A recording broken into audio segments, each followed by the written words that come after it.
नमस्कार दोस्तों, स्वागत है आपका। बात करें वर्ल्ड ज्योग्राफी की, विश्व भूगोल की बात करें और विश्व भूगोल में अब जब आगे बढ़ें तो देखते हैं तुर्की की बात करते हैं। कौन सी? तुर्की की।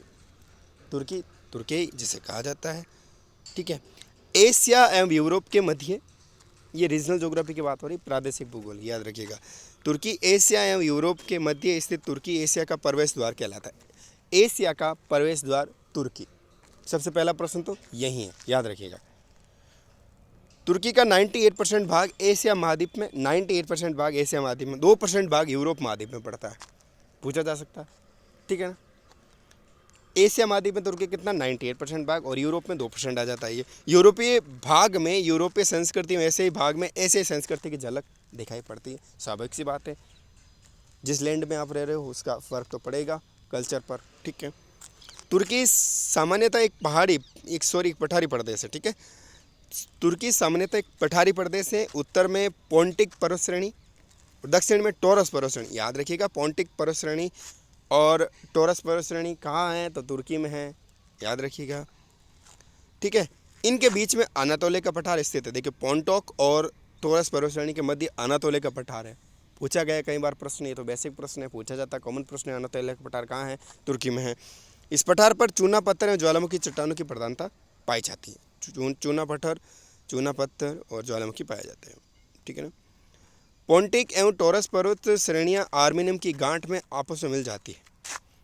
पोंटिक और टॉरस की पर्वत श्रेणियां कहाँ मिल जाती है? आर्मेनिया की गांठ है, वहाँ पे आपस में मिल जाती है। आर्मेनिया की गांठ तुर्की के पूर्वी भाग में स्थित है। ये तुर्की के सर्वोच्च चोटी 5185 मीटर माउंट अरासत यहीं पर स्थित है, इसी आर्मेनिया की गांठ में, ठीक है। माउंट अरासत। अरासत शिखर एक शांत ज्वालामुखी क्षेत्र है। ये शिखर सदैव बर्फ से ढका हुआ रहता है एवं यहीं से दजला एवं फरात नदियाँ निकलती हैं।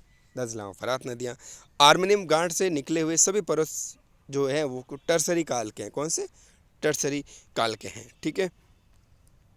ये तुर्की, इसका ये रीजनल मैप। मिलते हैं अगले वीडियो में। चैनल को सब्सक्राइब करें, साथ में कुछ और देख लें तुर्की में।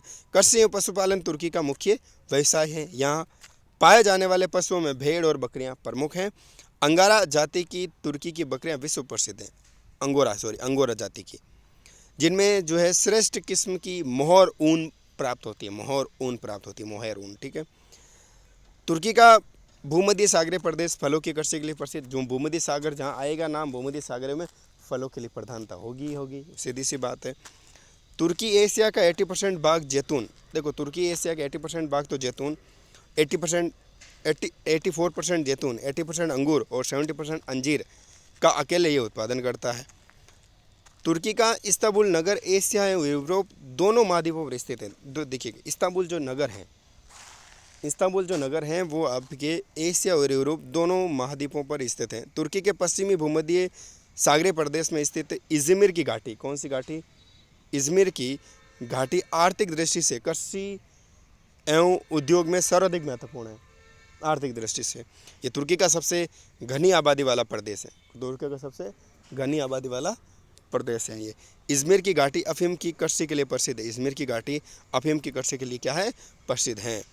आगे बात करेंगे अगले वीडियो में। नमस्कार।